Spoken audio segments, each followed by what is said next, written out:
Hi friends, வணக்கம். Welcome to trending சமையல். Friends, இன்னைக்கு வீடியோவில் நம்மளோட டெய்லி லைஃப்பில் நமக்கு தேவைப்படக்கூடிய நிறைய யூஸ்ஃபுல்லான டிப்ஸ் அண்ட் ட்ரிக்ஸ் வந்து இந்த வீடியோவில் ஷேர் பண்ணியிருக்கேன். கண்டிப்பாக உங்களுக்கு இந்த வீடியோ ரொம்பவே யூஸ்ஃபுல்லாக இருக்கும்னு நினைக்கிறேன். வீடியோ வந்து பார்த்து முடிச்சதுக்கப்புறம் வீடியோ பிடிச்சிருந்தது அப்படின்னா மறக்காமல் உங்கள் ஃப்ரெண்ட்ஸ் கூட வந்து ஷேர் பண்ணிக்கோங்க. வீடியோவுக்கு லைக் பண்ண மறந்துடாதீங்க. நம்ம இப்போது சமையலுக்காக தினம் வந்து யூஸ் பண்ணுற இந்த குக்கர் வந்து யூஸ் பண்ணி நம்ம சமைக்கிறதுக்கு மட்டும் கிடையாது, இனிமேல் ஒரு சில வேலைகளும் இதில் வந்து பண்ண முடியும் அப்படிங்கிறதும் சொல்லியிருக்கேன். இப்போ வாங்க நம்ம வீடியோக்குள்ள போகலாம். ஃபர்ஸ்ட் இப்போ என்ன அப்படின்னு சொல்லிட்டு பார்க்கலாம். பொதுவாக பார்த்தீங்க அப்படின்னா, சோறு வந்து நம்ம வடித்து சாப்பிட்றது தான் உடம்புக்கு நல்லது அப்படின்னு சொல்லுவாங்க. குக்கரில் வந்து செய்கிற சோறு வந்து சாப்பிடக்கூடாது அப்படின்னு சொல்லுவாங்க இல்லையா? இன்றைக்கி நம்ம குக்கர் யூஸ் பண்ணி சோறு வந்து எப்படி நம்ம வடித்து சாப்பிட்றது அப்படிங்கிறத ஷேர் பண்ணியிருக்கேன். இப்போ பார்த்தீங்கன்னா, 1 டம்ளர் அளவுக்கு அரிசி எடுத்து நான் வந்து ஊற வச்சு ஒரு கிண்ணத்தில் எடுத்து வச்சுருக்கேன். இப்போ நம்ம குக்கர் எடுத்துருந்தோம் இல்லையா? குக்கரில் அடியில் கொஞ்சமாக தண்ணி வந்து ஊற்றிக்கோங்க. அது அளவு தண்ணியெல்லாம் கிடையாது. தண்ணி வந்து சும்மா நம்ம அந்த கிண்ணம் வந்து வெறும் கிண்ணமா வைக்கக்கூடாது அப்படிங்கிறதுக்காக கொஞ்சம் தண்ணி வந்து ஊற்றியிருக்கேன்.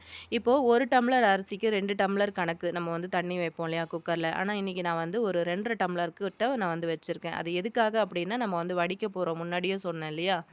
சாப்பாடு வந்து நம்ம குக்கரில் வடிக்க போகிறோம். ஸோ அதுக்காக தான் 1 டம்ளருக்கு 2 1/2 டம்ளர் கிட்ட தண்ணி வந்து வச்சுருக்கேன். தேவையான அளவுக்கு உப்பு போட்டுட்டு ஒரு சின்ன மூடி போட்டு மூடி 2 விசில் இல்லை 3 விசில் வந்து விட்டு எடுத்துக்கோங்க. இப்போ நான் வந்து ஒரு 2 விசில் வந்து விட்டு எடுத்திருக்கேன்.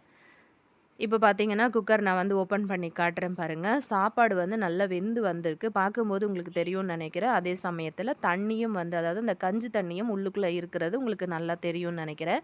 இப்போது சாதம் வந்து எந்த அளவுக்கு வெந்திருக்கு பாருங்கள். இப்போ நம்ம இந்த கஞ்சி தண்ணிய மட்டும் வடிச்சு எடுத்துடலாம். இந்த மாதிரி செய்யும்போது நார்மலாவே நம்ம வந்து சாதம் நம்ம ஒரு பானையில வந்து வேக வைக்கிறோம் அப்படின்னும்போது, அதுக்கு ஆகிற டைமை விட இதுக்கு வந்து பார்த்தீங்க அப்படின்னா, டக்குனு உங்களுக்கு நிமிஷத்தில வந்து சாப்பாடு ரெடி ஆயிரும். இப்போ நான் அந்த கஞ்சிய உங்களுக்கு வடிச்சு காட்டுறேன் பாருங்க. இதுக்கு மேல குக்கர் சாப்பாடு சாப்பிடக்கூடாது அப்படின்னு சொல்லிட்டு யாரும் சொல்ல மாட்டாங்கல்ல. ஸோ நம்ம இந்த மாதிரி வந்து ட்ரை பண்ணோம் அப்படின்னா, ரொம்ப ஈஸியா நமக்கான வேலையுமே வந்து முடிஞ்சிரும். ரொம்ப குயிக்கா நம்ம வந்து முடிச்சிடலாம். ரொம்ப நேரம் டைம் எடுக்காது. குக்கர் சாப்பாடு ஏன் சாப்பிடக்கூடாதுன்னு சொல்றாங்கன்னா, அந்த கஞ்சி வந்து நமக்கு அந்த சாதத்திலே இருக்கிறதுனால, நம்ம வந்து அது சாப்பிடும்போது உடம்பு வந்து வெயிட் போடுறது, சுகர் பிரச்சனை இதெல்லாம் வந்து வரதுனால, இந்த மாதிரி வந்து நம்ம சாப்பிடக்கூடாது அப்படின்னு சொல்றாங்க. ஸோ அதுதான் ரீசன். கண்டிப்பா இந்த ஐடியா உங்களுக்கு பிடிச்சிருக்கும்னு நினைக்கிறேன். மறக்காம வீடியோக்கு ஒரு லைக் குடுத்துருங்க. நெக்ஸ்ட் டிப் என்ன அப்படின்னு சொல்லிட்டு பார்க்கலாம். நம்ம இந்த மாதிரி வாங்கிட்டு வர அந்த மாதிரியான வாழைப்பழங்கள்லாம் பார்த்திங்க அப்படின்னா, ரொம்ப காயா இருக்குது, இல்லை செங்காயா இருக்குது அப்படின்னா, நீங்கள் வந்து சாப்பிட்றதுக்காக இதை வந்து பழுக்க வைக்கணும் அப்படின்னா, நம்ம வந்து இதை இப்போ நான் சொல்கிற மெத்தடில் வந்து பழுக்க வச்சுக்கோங்க. இப்போ நம்ம இதை வந்து கட் பண்ணி எடுத்துக்கலாம். இப்போ பார்த்தீங்கன்னா தெரியும். நான் இந்த மாதிரி பீஸ் வந்து மொத்தமா உள்ள வைக்க முடியாதுங்கிறதுனால, இந்த மாதிரி கட் பண்ணி எடுத்திருக்கேன். இத வந்து நம்ம குக்கருக்குள்ள வச்சுட்டு, குக்கர வந்து ஃபுல்லா க்ளோஸ் பண்ணி நம்ம வச்சுட்டோம் அப்படின்னா, ஒரு ஓவர் நைட் அப்படியே விட்டுட்டோம் அப்படின்னா, மறுநாள் காலையில பார்க்கும்போது இந்த பழம் வந்து நல்லா கனிஞ்சு போயிட்டு உங்களுக்கு நல்லா பழுத்து வந்திருக்கும். அதுக்கு வந்து கொஞ்சம் கதகதப்பா இருக்கணும் அப்படிங்கிறதுக்காக, அதுக்கு மேல ஒரு சின்னதா ஒரு கிச்சன் டவல் வந்து மடிச்சு போட்டு வச்சிருக்கேன். இந்த மாதிரி ட்ரை பண்ணி பாருங்க. நல்லா உங்களுக்கு வந்து பழம் சூப்பரா பழுத்து வரும். இப்போ நெக்ஸ்ட் டிப் பார்க்கலாம். இந்த மாதிரி ஒரு குக்கர் வந்து எடுத்திருக்கேன். அடியில வந்து நல்லா கிளீனா, நீட்டா இருக்க மாதிரி பார்த்துக்கோங்க. கரைகள் எதுவும் இல்லாத மாதிரி பார்த்துக்கோங்க. ஒரு 1 லிட்டர் அளவுக்கு தண்ணி வந்து சேர்த்து கொதிக்க வச்சிருக்கேன். அதுக்குள்ள வந்து பார்த்தீங்க அப்படின்னா, அந்த இடிகளுக்கு யூஸ் பண்ணுவோம் இல்லையா? இடிக்கிற கல்லு வந்து சேர்த்துருக்கேன். அந்த கல்லையும் வந்து சேர்த்ததுக்கப்புறம், தண்ணி ஒரு 5 நிமிஷம் நல்லா தளன்னு கொதிக்கும்போது ஸ்டவ் வந்து ஆஃப் பண்ணிட்டு எடுத்துக்கோங்க. இப்போ அந்த வெயிட்ட வந்து தூக்கி பார்த்தீங்க அப்படின்னா, புசு புசுன்னு உங்களுக்கு விசில் வந்து அதாவது அந்த சவுண்டு விசில் சவுண்டு வந்து வரா மாதிரி இருக்கும். அந்த டைம்ல மெதுவா எடுத்துட்டு போயிட்டு, நம்ம வந்து துணி அயர்ன் பண்றதுக்காக இந்த மாதிரி யூஸ் பண்ணிக்கலாம். ஒரு எமர்ஜென்சிக்கு கண்டிப்பா இந்த ஐடியா உங்களுக்கு ரொம்பவே ஒர்க் அவுட் ஆகும். இப்போ வீட்ல வந்து கரண்ட் இல்ல. ஒரு அவசரமா நீங்க வந்து ஒரு ட்ரெஸ் அயர்ன் பண்ணி போட்டு வெளிய போணும் அப்படின்னு நெனச்சீங்கன்னா, கண்டிப்பா இந்த ஐடியா வந்து ஃபாலோ பண்ணி பாருங்க. இன்னைக்கு நான் வந்து சொல்லிட்டு வர எல்லா டிப்ஸுமே வந்து பார்த்தீங்கன்னா, ஒண்ணு உங்களுக்கு வந்து டைம் சேவ் பண்ணி குடுக்கும். ஒண்ணு வந்து மணி சேவ் பண்ணி குடுக்கும். ஒண்ணு வந்து உங்களுக்கு கேஸுமே வந்து ரொம்பவே மிச்சம் பண்ணி குடுக்கக்கூடிய நெறைய டிப்ஸ் வந்து சொல்லியிருக்கேன். நோட் பண்ணியிருந்தீங்க அப்படின்னா, கண்டிப்பா உங்களுக்கு தெரிஞ்சிருக்கும். இப்போ பாருங்க இந்த ட்ரெஸ் வந்து நான் அயர்ன் பண்ணிட்டேன். மேல வந்து அயர்ன் பண்ணியிருக்கேன் பாருங்க. உங்களுக்கு பார்க்கும்போது நல்லா தெரியும் அப்படின்னு நெனைக்கிறேன் டிஃப்ரெண்ட்டு.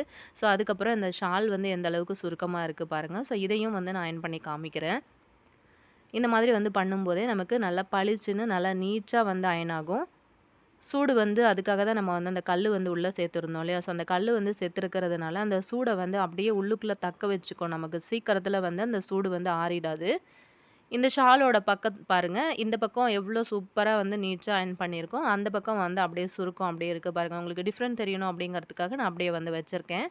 ஸோ கண்டிப்பா இந்த ஐடியாவும் உங்களுக்கு ரொம்ப ரொம்ப யூஸ்ஃபுல்லா இருக்கும் அப்படின்னு நினைக்கிறேன். ஒரு எமர்ஜென்சிக்கு கண்டிப்பா இத நீங்க வந்து ட்ரை பண்ணி பார்க்கலாம். அப்படியே இந்த வீடியோக்கு ஒரு லைக் குடுத்துட்டு, அப்படியே உங்க ஃப்ரெண்ட்ஸ் அண்ட் ஃபேமிலி மெம்பர்ஸோடையும் வந்து ஷேர் பண்ணிக்கோங்க. இப்போ நம்ம நெக்ஸ்ட் டிப் என்ன அப்படின்னு சொல்லிட்டு பார்க்கலாம். சப்பாத்திக்கு பெசையிற மாவு வந்து மீதமாயிடுச்சு அப்படின்னும்போது, நம்ம ஃப்ரிட்ஜில வந்து எடுத்து வச்சிருப்போம் இல்லையா? அந்த மாதிரி ஃப்ரிட்ஜில இருந்து எடுக்கிற மாவு வந்து பார்த்திங்க அப்படின்னா, சட்டுன்னு நம்மளால வந்து சப்பாத்தி போடவே முடியாது. ரொம்ப ஹார்டா இருக்கும். மாவு வந்து உங்களுக்கு பார்த்தா தெரியும். நல்லா கல்லு மாதிரி இருக்கு பாருங்க. ஸோ ரொம்பவே கஷ்டமா இருக்கும். இதில வந்து நம்ம சப்பாத்தி போட்டோம் அப்படின்னா, உடனே நம்ம வந்து இதுக்கு ரெஸ்ட் குடுக்காம உடனே சப்பாத்தி போட்டோம் அப்படின்னாலுமே ரொம்பவே ஹார்டா இருக்கும். இது வந்து சீக்கிரமா நம்ம ரூம் டெம்பரேச்சருக்கு கொண்டு வரதுக்காக இந்த மாதிரி ஒரு 3, 4 உருண்டை நான் பிடிச்சு எடுத்திருக்கேன். குக்கர்ல கொஞ்சமா தண்ணி வச்சுக்கிட்டு அடுப்புல வந்து வச்சுக்கோங்க. கொதிக்கும்போது இந்த மாதிரி ஒரு சின்ன கிண்ணத்த உள்ள போட்டுட்டு, அதுக்கப்புறமா ஒரு பிளேட்ல அந்த நம்ம எடுத்த மாவு எல்லாத்தையும் உள்ள சேர்த்துட்டு, ஒரு 2 செகண்ட் அப்படியே மூடி போட்டு அப்படியே ஆஃப் பண்ணிடுங்க. ஆல்ரெடி வந்து தண்ணி கொதிச்சுட்டு இருக்கிறதுனால, நம்ம இந்த மாதிரி வெயிட் போட்டுட்டு அப்படியே ஒரு 2 செகண்ட் விட்டு நம்ம ஆஃப் பண்ணிட்டோம் அப்படின்னா, அந்த தண்ணியோட சூட்லயே வந்து பார்த்தீங்க அப்படின்னா, மாவோட அந்த ஹார்ட்னஸ் எல்லாமே வந்து போயிட்டு, நமக்கு வந்து டக்குனு ரூம் டெம்பரேச்சருக்கு வந்து வந்துரும். அதுக்கப்புறம் நார்மலா நம்ம வந்து இது சப்பாத்தி போடலாம். ட்ரை பண்ணி பாருங்க. நெக்ஸ்ட் டிப் என்ன அப்படின்னு சொல்லிட்டு பார்க்கலாம். நம்ம இந்த மாதிரி வந்து குக்கர்ல சாம்பார் வைப்போம் இல்லையா? இப்போ சாம்பார் வைக்கும்போதே பார்த்தீங்க அப்படின்னா, இப்போ ஒரே கல்லுல 2 மாங்கான்னு சொல்லுவாங்க இல்லையா? அதே மாதிரி நம்ம சாம்பாருக்கு பருப்பு, காயெல்லாம் வந்து வேக வைக்கும்போதே, இந்த மாதிரி இப்போ நீங்க சைட் டிஷ்‌ஷுக்காக முட்டை தொக்கு, இல்ல முட்டை வந்து பாயில் பண்ணி எடுத்துக்க போறீங்க அப்படின்னா, அதையும் வந்து கூடவே சேர்த்து எப்படி பண்ணலான்னு பார்க்கலாம். ஒரு சின்ன ஏர் டைட்டான கண்டெய்னர் வந்து எடுத்திருக்கேன். ஒரு கொஞ்சமா தண்ணி வந்து உள்ளுக்குள்ள சேர்த்துருக்கேன். அந்த 3 முட்டை நான் சேர்த்துருக்கேன். அந்த முட்டை வந்து மூழ்குற அளவுக்கு உள்ளுக்குள்ள தண்ணி சேர்த்து நல்லா டைட்டா க்ளோஸ் பண்ணிட்டேன். லூஸா இருந்தது அப்படின்னா, அத யூஸ் பண்ணாதீங்க. நல்லா டைட்டா இருக்கிற மாதிரி மூடி போட்டு க்ளோஸ் பண்ணிக்கோங்க. ஒரு 2 விசில், 3 விசில் மட்டும் நம்ம வந்து விட்டு எடுத்துடலாம். பார்த்தீங்கன்னா உங்களுக்கு தெரியும் அந்த கண்டெய்னரோட மூடி நம்ம தான் ஓப்பன் பண்ணோம். ஸோ அது வந்து நல்லா டைட்டா இருக்கிறதுனால கலண்டு வந்து வராது. சாம்பாருக்கு வந்து பார்த்தீங்கன்னா, பருப்பு எல்லாமே வந்து சூப்பரா வெந்து வந்துருச்சு. அதே சமயத்தில இந்த முட்டையுமே வந்து நமக்கு சூப்பரா வெந்து வந்துருச்சு. ஒரே டைம்ல 2 வேலையும் நம்ம வந்து முடிச்சுட்டோம். நல்ல டேஸ்டியான ஒரு உளுந்தமா புட்டு எப்படி பண்ணுறதுன்னு பார்க்கலாங்க. இந்த மாதிரி ஸ்டவ் ஆன் பண்ணி ஒரு பேன் வந்து வச்சுக்கோங்க. 1 டம்ளர் உளுத்தம் பருப்பு, 1 டம்ளர் பச்சரிசி வந்து சேர்த்து நல்லா வறுத்து எடுத்துட்டு, அதை வந்து ஆற வச்சு நல்லா அரைச்சி எடுத்துகிட்டு வந்துருங்க. நல்ல பொடியாக வந்து அரைச்சி அதாவது நல்ல நைஸாக பொடியாக அரைச்சிக்கோங்க. இப்போ நம்ம வந்து கொட்டாங்குச்சி யூஸ் பண்ணிக்கலாம். இந்த மாதிரி கொட்டாங்குச்சி எடுத்து நடுவில் வந்து ஓட்டை போட்டுக்கோங்க. ஓட்டை ஆல்ரெடி இருந்தது அப்படின்னா போட வேண்டாம். இந்த மாதிரி வந்து ஓட்டை போட்டதுக்கு அப்புறமா இதை வந்து ஃபுல்லாக சுத்தம் பண்ணி, க்ளீன் பண்ணி, வாஷ் பண்ணி தொடச்சி எடுத்து வச்சுக்கோங்க. இப்போ நம்ம வந்து புட்டுக்கு மாவு வந்து அரைச்சி ரெடியாக இருக்கு இல்லையா? மாவு பார்த்திங்க அப்படின்னா நல்லா கொரகொரப்பா இருக்கும் இல்லையா? அந்த மாதிரி அரைச்சி எடுத்துக்கோங்க. அதுக்கப்புறம் ஒரு பிளேட்டில் மாற்றிக்கோங்க. சும்மா ஒரு பிஞ்ச் அளவுக்கு வந்து உப்பு சேர்த்துக்கலாம். அது கூட கொஞ்சமாக சுடு தண்ணி வந்து அதாவது கை பொறுக்கிற சூடில் இருக்கிற சுடு தண்ணி வந்து சேர்த்துக்கிட்டு கொஞ்சம் கொஞ்சமாக நம்ம புட்டு மாவோட பதத்துக்கு வந்து பிசைஞ்சு எடுத்துக்கலாம். இப்போ பார்த்தீங்க அப்படின்னா, ஒரு பாதி அளவுக்கு தேங்காய நல்லா துருவி எடுத்து வச்சிருக்கேன். அது கூடவே வந்து நாட்டு சர்க்கரை தான் வந்து எடுத்திருக்கேன் இன்னைக்கு. இந்த கிளிப்பிங்ஸ் வந்து பார்த்திங்க அப்படின்னா கொஞ்சம் ஸ்பீடாக தான் இருக்கும். வீடியோ கொஞ்சம் லென்த்தாக இருக்கிறதுனால இந்த வீடியோ வந்து நான் கொஞ்சம் ஸ்பீட் பண்ணியிருக்கேன். இப்போ அந்த கொட்டாங்குச்சிக்குள்ளே வந்து பார்த்திங்கன்னா, 1 லேயர் தேங்காய், 1 லேயர் மாவு, 1 லேயர் தேங்காய், அதுக்கப்புறம் வந்து நாட்டு சர்க்கரை, 1 லேயர் மாவு, 1 லேயர் தேங்காய். இந்த மாதிரி மாற்றி மாற்றி வந்து போட்டு எடுத்துக்கோங்க. அவ்வளோதான். ஒரு குக்கரில் வந்து தண்ணி வந்து ஆல்ரெடி அடுப்பில் வச்சுட்டேன். பார்த்திங்க அப்படின்னா வெயிட் வந்து போடலை. வெயிட் போடுற இடத்துல அந்த ஓட்டை இருந்தது இல்லையா? தேங்காய் ஓடு நம்ம எடுத்திருந்தோம்ல, அதை இப்படி வந்து வச்சு செட் பண்ணிக்கோங்க. அப்படியே மூடி வச்சுட்டிங்க அப்படின்னா 5 நிமிஷத்தில் பார்த்திங்க அப்படின்னா அந்த நாட்டு சர்க்கரைலாம் நல்லா உருகி உள்ளுக்குள்ள வந்து நல்லா மெல்ட் ஆகிருக்கும். அதே சமயத்தில் உங்களுக்கு புட்டும் நல்லா சூப்பராக வெந்து வந்திருக்கும். நல்ல டேஸ்டியான ஹெல்த்தியான புட்டு ட்ரை பண்ணி பாருங்கள். நெக்ஸ்ட் டிப் பார்க்கலாம். நம்ம இந்த மாதிரி ஃப்ரிட்ஜில் இருந்து இப்போ சிக்கனோ, மட்டனோ, மீனோ வந்து நம்ம எடுக்கிறோம் அப்படின்னா உடனே நம்மளால் சமைக்க முடியாது. இது எப்படி உடனே வந்து ரூம் டெம்பரேச்சருக்கு கொண்டு வரதுன்னு பார்க்கலாம். இதை வந்து நம்ம அப்படியே வைக்கிறோம், ரெஸ்ட்டில் விடுறோம் அப்படின்னா அது வந்து அந்த ஐஸ் எல்லாம் உருகிட்டு வரதுக்கு நம்ம ரொம்ப டைம் எடுக்கும். ஸோ அந்தளவுக்கு டைம் வேஸ்ட் பண்ணாமல் இந்த மாதிரி ட்ரை பண்ணி பாருங்கள். ஒரு குக்கரில் தண்ணி வந்து வச்சுக்கோங்க. தண்ணி வந்து பார்த்திங்கன்னா நல்லா கொதிக்கும்போது ஆஃப் பண்ணிவிட்டு நான் வந்து தனியாக எடுத்துக்கிட்டேன். இப்போ இதுக்குள்ளே வந்து மீன் இருக்கிற கிண்ணத்தை உள்ளுக்குள்ளே வச்சுட்டு இப்படி க்ளோஸ் பண்ணி விட்டுடலாம். ஒரு 5லேருந்து 10 நிமிஷம் அப்படியே விட்டுட்டிங்க அப்படின்னா அந்த தண்ணியோட சூட்டுக்கு பார்த்திங்கன்னா உங்களுக்கு அந்த ஐஸ் கட்டி எல்லாமே சூப்பராக மெல்ட் ஆகிட்டு நம்ம மீன் வந்து எடுக்கும்போது எல்லாமே ஒன்றோட ஒன்று ஒட்டாமல் சூப்பராக வந்து வந்திருக்கும். ஸோ இந்த ஐடியாவும் உங்களுக்கு ரொம்ப ரொம்ப யூஸ்ஃபுல்லான ஒரு ஐடியாவாக இருக்கும் அப்படின்னு நினைக்கிறேன். இதுவுமே உங்களுக்கு வந்து சூப்பரான ஒரு டைம் சேவிங் டிப்பாக இருக்கும்னு நினைக்கிறேன். மறக்காமல் இந்த வீடியோவுக்கு ஒரு லைக் கொடுத்துருங்க. அப்படியே ஃப்ரெண்ட்ஸ் கூட வந்து ஷேர் பண்ணிக்கோங்க. ரீசென்ட் டைமில் நிறைய வீடியோஸ் போஸ்ட் பண்ணியிருக்கோம். சேனலில் மறக்காமல் செக் பண்ணுங்கள். நெக்ஸ்ட் ஒரு வீடியோவில் உங்களை மீட் பண்ணுறேன் ஃப்ரெண்ட்ஸ். தேங்க்யூ. இதுக்கு மேல நீங்க வந்து கஷ்டப்பட்டு கிச்சன்ல வந்து துணி யூஸ் பண்ணி அடுப்போ, இல்ல உங்களோட கவுண்டர் டாப்போ வந்து துடைக்கணும் அப்படின்னு அவசியம் கிடையாது. இது வந்து மீஷோல தான் நான் வந்து ஆர்டர் பண்ணி வாங்கியிருந்தேன். இது வந்து பிரிண்டடு டிஷ்யூ.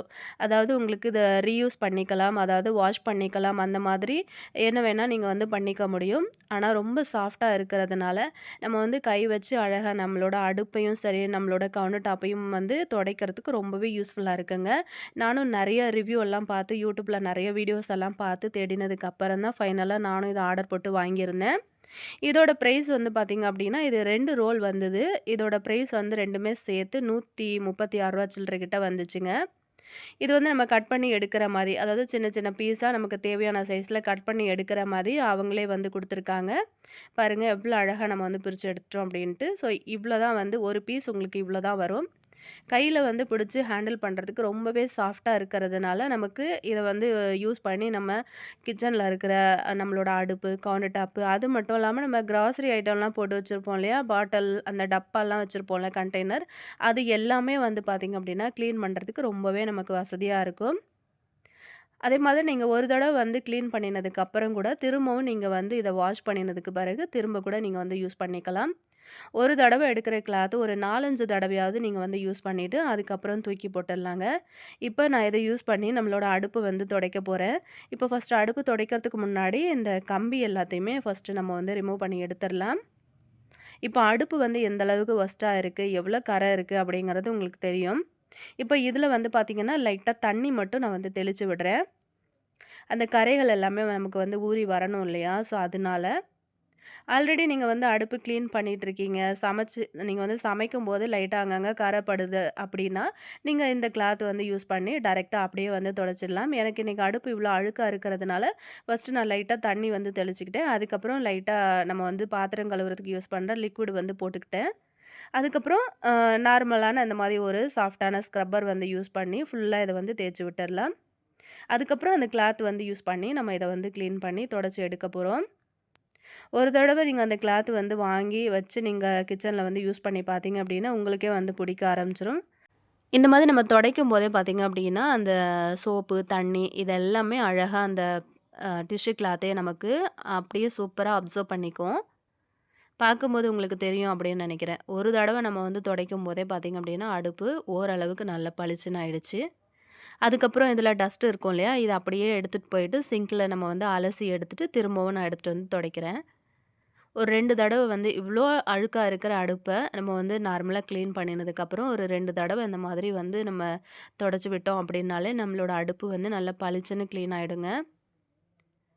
செலவு நமக்கு வந்து ரொம்பவே கம்மி தான். இதுவே நம்ம வந்து துணி யூஸ் பண்றோம் அப்படின்னா, துணி வந்து கொஞ்சம் மொத்தமா இருக்கிறதுனால, சில நேரங்கள்ல நமக்கு அந்த துணி வந்து நம்ம துவைச்சு போட்டாலும் அது வந்து நமக்கு சரியா காயாது. இன்னும் பார்த்தீங்கன்னா, மழை நேரங்கள்லலாம் கூட நமக்கு அந்த அடுப்பு துணியே வந்து ஒரு மாரி வாட அடிக்கும் கிச்சன்ல. எப்படிதான் கழுவி போட்டாலுமே வந்து காயாது.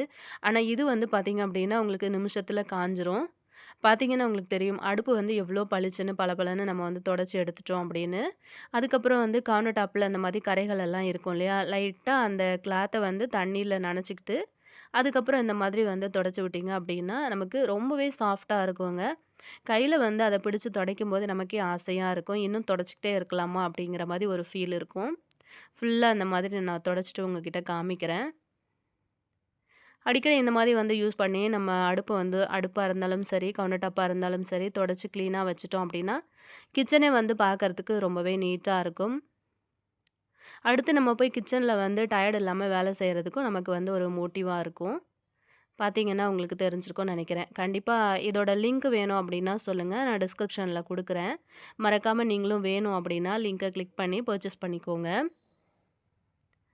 விலையும் வந்து ரொம்ப ரீசனபிளா இருக்கிறதுனால நமக்கு வந்து வாங்குற மாரி தான் இருக்கும்.